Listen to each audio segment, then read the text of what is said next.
Hit that subscribe button, guys, for the latest in boxing.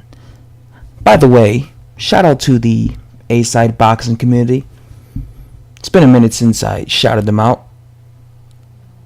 So, in my last video, of course some people had issue with what I had to say, because every time I make a video, given my opinion, people tend to have issues with it.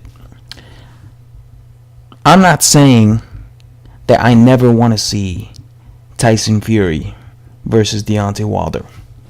I think at some point they should fight. Just like I think at some point Tyson Fury should fight Anthony Joshua. Because if Tyson Fury never fights Anthony Joshua or Deontay Wilder, people will always, hardcore Tyson Fury fans will always claim that he is the true, heavyweight champion of the world.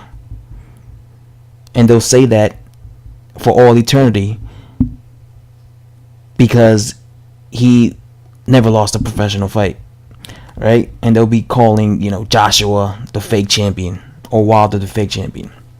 So for those reasons alone, I want to see Tyson Fury versus Joshua and Wilder, just so there's no doubt who is the true best heavyweight at heavyweight. My whole issue with Fury trying to get a fight and being in negotiations to get a fight with Wilder is the fact that I don't like the idea that a fighter could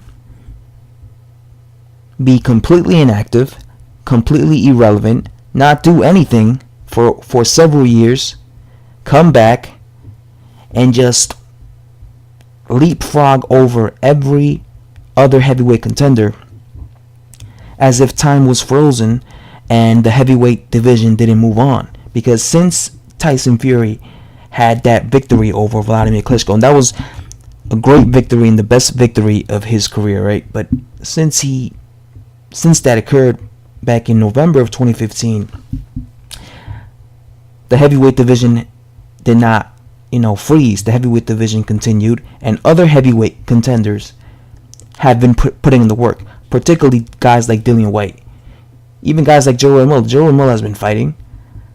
Joseph Parker, Anthony Joshua, all these other heavyweights have been busy, building up their resume, fighting top quality guys, and basically earning a right to put themselves in the spot to challenge, to be basically a worthy challenger for a championship belt. Like someone like Dillian Whyte, if anyone at heavyweight deserves a shot at a world title, it should be Dillian Whyte. And like I said, I don't care if it's against Wilder or Joshua. He should be facing a champion. I'm not saying he'll beat Deontay Wilder or Joshua, but I'm saying he should at least have an opportunity to face one of these dudes and see if he could beat him and become a champion himself. I understand that Tyson Fury was a unified champion,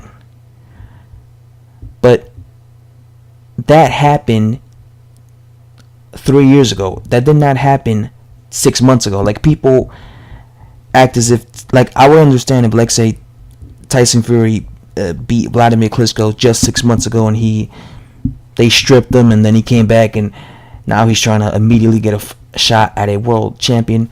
I wouldn't be mad at that, because I'd be like, alright, well, nothing really has happened during the last 6 months that much. But that's not the case with Tyson Fury. He's been so inactive for such a long period of time, since 2015, and so many other heavyweights have been, competing at the highest level of boxing and having these really tough fights to earn having these really tough fights that Tyson Fury hasn't had in years, because he didn't even have a tough fight against Klitschko. And I just think it's wrong for this heavyweight to just come and just bypass all these dudes and get an instant shot at a world championship title. I think what Fury needs to do is, I said this in the past, if he wants to fight for a world title, fight someone legit. Like, it would be perfect if he fought like Dillian White, and let's say he fought Dillian White and beat Dillian White. Then I have no problem if Tyson Fury were to fight Deontay Wilder, but I don't want to see that, because if Tyson Fury were to fight Dillian White, let's just say next, then that would be like another title eliminator for Dillian White, and just for him to see if he can get a title shot, right? And Dillian White doesn't need to be having another title eliminator, because he already earned the right to face a world champion for his title, right? To be a challenger. So that's why I wouldn't want to see that anyway. But I'm saying Fury has to fight someone legit and beat someone legit at heavyweight for me to feel like, all right, now at this point I wouldn't mind Fury facing Deontay Wilder or Joshua. Again, I want to see Fury eventually fight either Joshua or Wilder, but not before any of these other heavyweights that have actually been in competitive fights. Not before them, because they should have the right to fight to get the title opportunity first. That's all I have to say.